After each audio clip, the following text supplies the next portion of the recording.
Saya nikah ke Semun nah. Brin.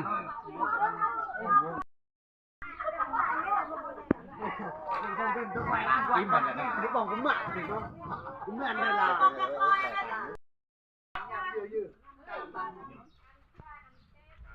Mak chim dah.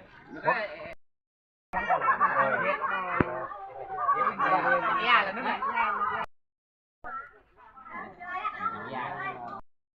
Lam.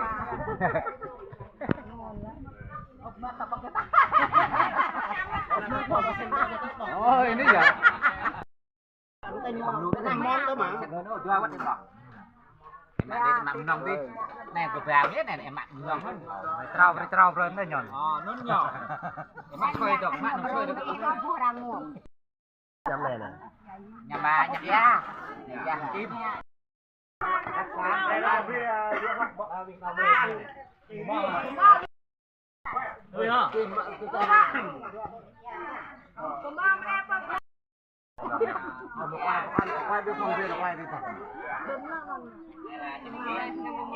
นี่เราดำมาเรียมมันจีเราดังเราเรียมมาเรียมอะไร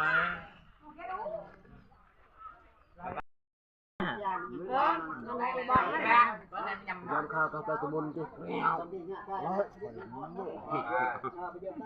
Nhằm phong nhằm cha ta nữa tao hơi được quýt cha em con rồi ba hồi nhìn lệ Bắt đi sắp ni.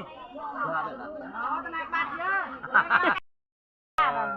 thôn nhầm bẹ rồi bưng nè qua này là chưa có thấy Nó tao là phải nó riêng nhá. Jangan kau kata ini lagi lung. mẹ món đấy nhầm là mẹ bây rút rồi đây bây giờ phun cam luôn rồi ngàn như đọt vào ngàn nghe là thôi phun cam đó đọt vào nứt tụ nhưng mà tao cam bên cam đó nhỏ đọt nứt tụ ngàn vào ngàn em prang cay nhầm lom trắng là về